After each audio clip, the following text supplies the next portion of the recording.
बहुजन समाज की असली लड़ाई चंद्रशेखर आजाद ही इस देश में लड़ रहे हैं और आज बहुजन समाज को चंद्रशेखर आजाद के साथ खड़ा होना चाहिए। और मैं दावे के साथ कर रहा हूं कि चंद्रशेखर आजाद पे सामने से हमला करने की, चाहे कितना बड़ा ही सामंतवादी क्यों ना हो, उसकी हिम्मत नहीं है। भाजपा के जो लोग हैं ना, जो सत्ता जाने की छटपटाहट है, ये लोग डरे हुए लोग हैं। और आपको पता है ना कि इस देश के जो प्रधानमंत्री और गृह मंत्री हैं वो कितनी नीच हरकतें कर सकते हैं, इसका उन्होंने उदाहरण दिया है। अपने गुजरात में देखिए, एक आईपीएस को मरवा दिया, एक जज को मरवा दिया अपना केस खत्म करवाने के लिए। तो ये लोग इस तरह के कायराना हरकत कर सकते हैं हमारे नेता चंद्रशेखर आजाद जी को डराने के लिए। और ये लोग दुष्यंत चौटाला और चंद्रशेखर आजाद जी का जो गठबंधन हुआ है, उस गठबंधन से डरे हुए, घबराए हुए लोग, भाजपा के जो लोग हैं, इनको सत्ता जाने की जो छटपटाहट है वो दिख रही है। चंद्रशेखर आजाद जी गोली खाने वाले, जेल जाने वाले और राज करने वाले पीढ़ी के कॉम्बो हैं। और ये जेल भी गए हैं, गोली भी खा लिए हैं और अभी देखिए सांसद बने हैं, राज करेंगे तो राज भी करेंगे। और आने वाले समय में इस देश के प्रधानमंत्री होंगे चंद्रशेखर आजाद। मुजफ्फरपुर में भीम आर्मी और आजाद समाज पार्टी के कमेटी का गठन किया गया है। आज जो कमेटी का गठन हुआ है मुजफ्फरपुर में, काफी दिनों बाद इस तरीके का बैठक किया गया। भीम आर्मी का कोई मीटिंग लंबे अरसों से नहीं हो रहा था। देखिए,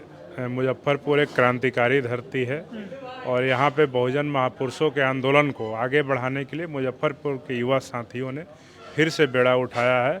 और इनके बेड़ा उठाने से मुझे लगता है कि पूरा जो उत्तर बिहार है, उस उत्तर बिहार में एक फिर से नई क्रांति आएगी। और सब लोग जो यहाँ के युवा साथी है, सब लोग के लिए मेरी शुभकामनाएं हैं। और सब लोग मिल करके एक यहाँ पे बहुत बड़ा बहुजन मूवमेंट, आंदोलन और तमाम जन जागरूकता का कार्यक्रम समाज को आगे बढ़ाने के लिए, जिस प्रकार से पहले भी कार्य होता था, अब और उसको तेज़ रफ्तार से बढ़ाने का कार्य करेंगे। और इसी के लिए आज संगठन विस्तार, कमेटी विस्तार का आज बैठक था, कार्यक्रम था।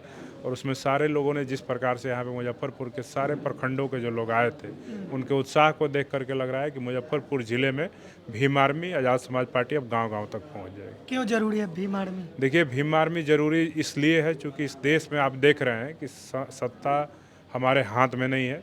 संविधान के दुरुपयोग करके ये जो सत्ता में बैठे हुए लोग हैं, ये लोग हमारे समाज पे तमाम तरीके से अत्याचार, शोषण और अन्याय कर रहे हैं।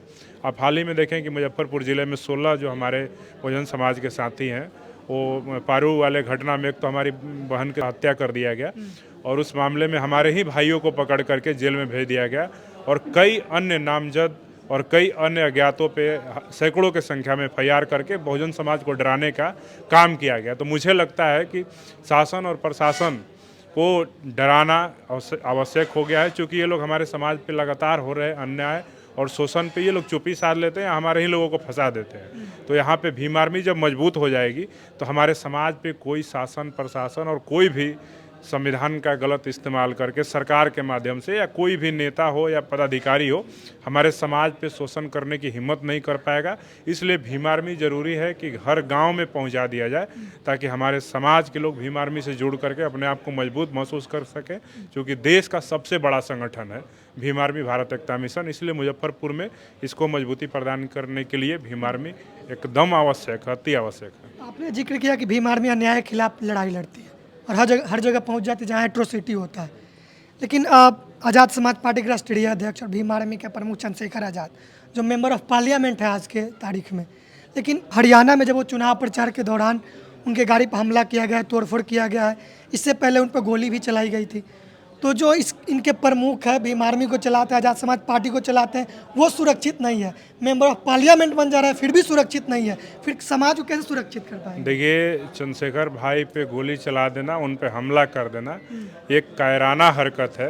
और जो भी हमला करने वाले लोग हैं वो पीठ पर ही हमला कर सकते हैं।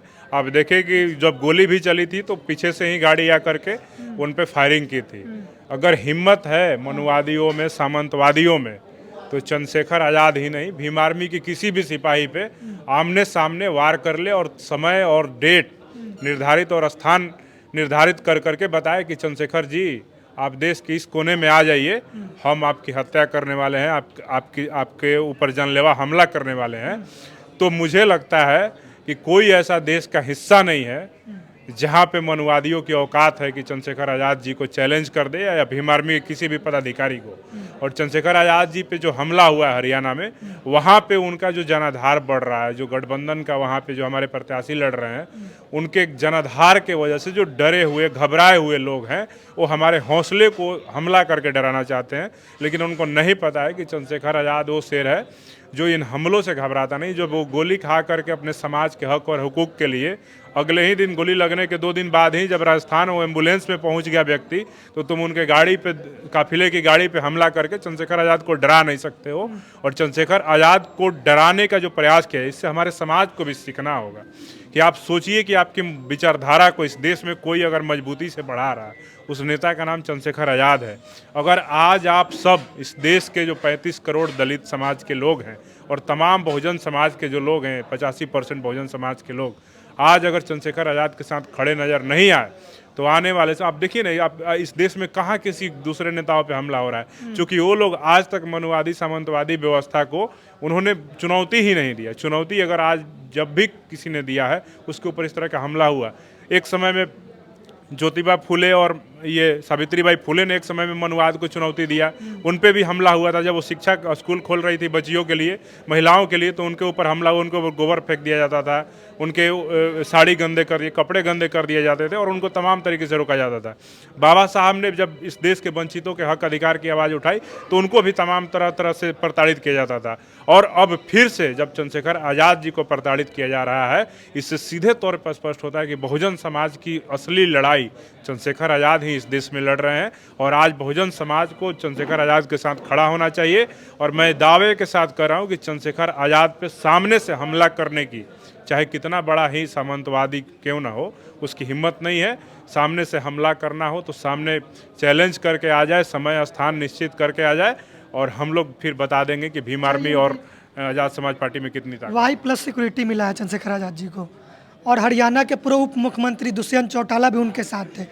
इनके मौजूदगी में उन पर हमला हो रहा है और प्रशासन। ये जो भाजपा के जो लोग हैं ना, जो सत्ता जाने की छटपटाहट है, ये लोग डरे हुए लोग हैं। और आपको पता है ना कि इस देश के जो प्रधानमंत्री और गृह मंत्री हैं, वो कितनी नीच हरकतें कर सकते हैं, इसका उन्होंने उदाहरण दिया है। अपने गुजरात में देखिए, एक IPS को मरवा दिया, एक जज को मरवा दिया अपना केस खत्म करवाने के लिए। तो ये लोग इस तरह के कायराना हरकत कर सकते हैं हमारे नेता चंद्रशेखर आज़ाद जी को डराने के लिए। और ये लोग दुष्यंत चौटाला और चंद्रशेखर आज़ाद जी का जो गठबंधन हुआ है, उस गठबंधन से डरे हुए घबराए हुए लोग, भाजपा के जो लोग हैं, इनको सत्ता जाने की जो छटपटाहट है वो दिख रही है, इस वजह से ये हमला करवा रहे हैं। लेकिन मैं दावे के साथ कर रहा हूँ कि हरियाणा में फिर से बदलाव होने जा रहा है और दुष्यंत चौटाला और जो आज़ाद समाज पार्टी के गठबंधन है, वो मजबूत स्थिति में नजर आ रहा है। और मुझे उम्मीद है कि इस गठबंधन की वहाँ पे सरकार बनने वाली है। कारण क्या रहा है? दूसरे नेताओं पे तो नहीं होता इस तरीके का हमला? देखिए वो इन पर क्यों हो जाता है? हाँ, वो हमला इन पे यही हो रहा है ना कि चूंकि ये विचारधारा को टक्कर दे रहे हैं। एक इस देश में मनुवादी विचारधारा है, एक अम्बेडकरवादी विचारधारा है। तो मनुवादी विचारधारा को अगर सही मायने में कोई चैलेंज कर रहा है, तो चंद्रशेखर आज़ाद जी कर रहे हैं, उनके भीम आर्मी आज़ाद समाज पार्टी के कार्यकर्ता कर रहे हैं। और ये लोग अपने विचारधारा में घालमेल नहीं करते हैं, ये स्पष्टवादी होते हैं। इस वजह से इन लोगों को डर है कि अगर अम्बेडकरवाद इस देश में फैल गया, गांव-गांव तक पहुंच गया, तो नुकसान हो जाएगा, मनुवादी विचारधारा का खात्मा हो जाएगा। इसलिए ही चंद्रशेखर आज़ाद जी पे इस प्रकार की घटना को अंजाम दिया जा रहा है। लेकिन इन घटनाओं से हम लोग डरने वाले लोग नहीं हैं, हम लोग संघर्ष करने वाले लोग हैं। और हमारे महापुरुषों ने कुर्बानियाँ दी हैं। बिहार में देखिए, जगदेव प्रसाद कुशवाहा बिहार सरकार के मंत्री हुआ करते थे। जब वो सभा में भाषण दे रहे थे, तो मनुवादियों ने, सामंतवादियों ने साजिश करके उनके ऊपर गोली चलाई और भाषण देते हुए उनकी हत्या कर दी गई। लेकिन जगदेव प्रसाद जी ने मरने के पहले कह के गए थे कि हमारी पहली पीढ़ी जो है मारी जाएगी, दूसरी पीढ़ी जो है जेल जाएगी, तीसरी पीढ़ी जो राज करेगी। तो पहली पीढ़ी जगदेव बाबू ने गोली खा लिया, और दूसरी पीढ़ी तमाम जो और भी जो नेता हुए वो जेल भी चले गए।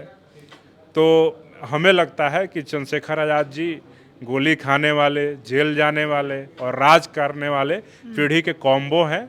और ये जेल भी गए हैं, गोली भी खा लिए हैं, और अभी देखिए सांसद बने हैं, राज करेंगे। तो राज भी करेंगे। और आने वाले समय में इस देश के प्रधानमंत्री होंगे चंद्रशेखर आज़ाद।